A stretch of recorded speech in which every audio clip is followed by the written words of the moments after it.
สวัสดีครับวันนี้เราก็จะมาให้อาหารนกนางนวลนะครับผมเราลองโยนดูฮะได้เรื่องว่าแล้วโอ้ได้กินครบทุกตัวเปล่าล่ะเนี่ยโอ้เยอะจังเลยโอ้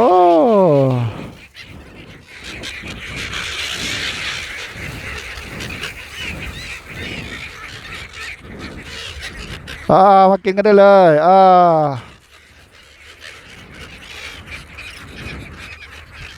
ไม่ต้องกลัวไม่ต้องกลัวเออ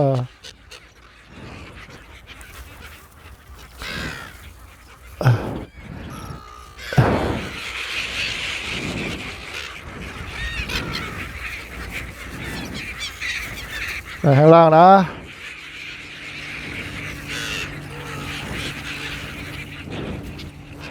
นะครับผมสวัสดีคุณนกนางนวลนกต่างประเทศอาหารมาอีกแล้วจ้ารอบใหม่มาแล้วรอบใหม่มาแล้วจ้ารอบใหม่มาแล้วจ้ารอบใหม่มาแล้วจ้าแล้วแล้วมากินเลยมากินเลยมาแล้วมาไม่ต้องกลัวมามาเด็กๆมากินข้าวกันแล้วมาโอ้ลมแรงมาลมแรงเออมาเร็ว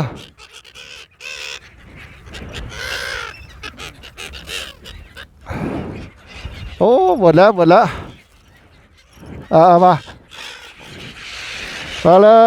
มากินข้าวกันมาเลยเออเดี๋ยวอ่าอ่า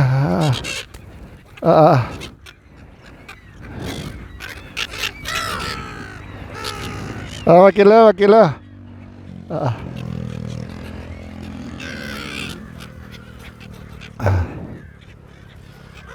เอกินกับมือโอ้หมดแล้ว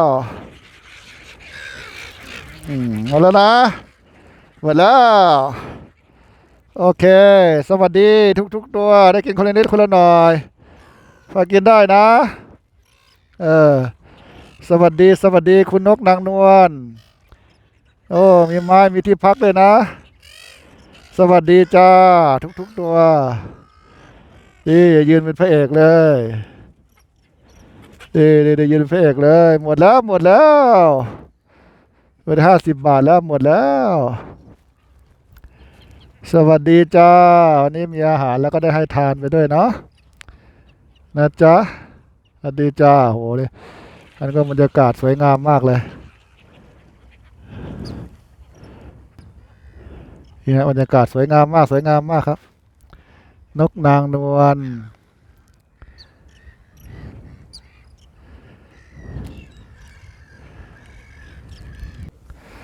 สวัสดีกับไซบีเรียผู้อพยพผู้หนีหนาวมาพึ่งร้อน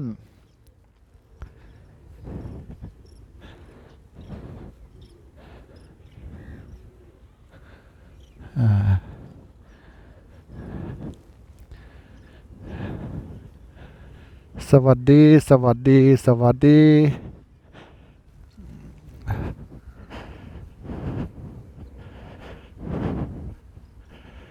เรารบกวนคุณมาเดินมายืนพักก็เปล่าเนี่ยฮะรบกวนพวกคุณมายืนพักหรือเปล่าเนี่ยแล้วก็เดินตามทางเดินของเรานี่ไง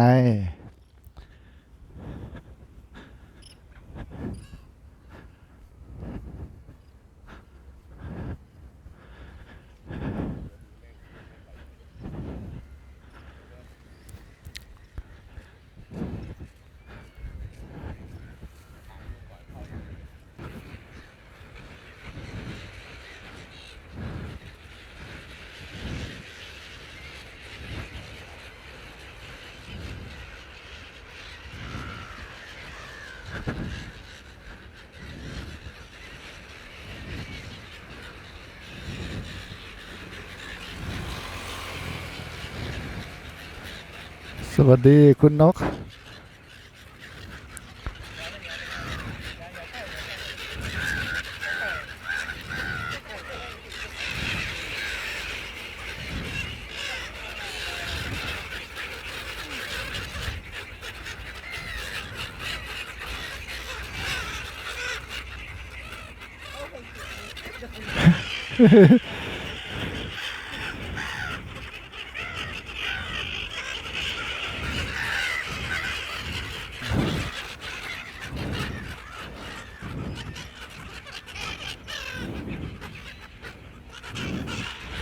สวัสดีสวัสดีคุณนก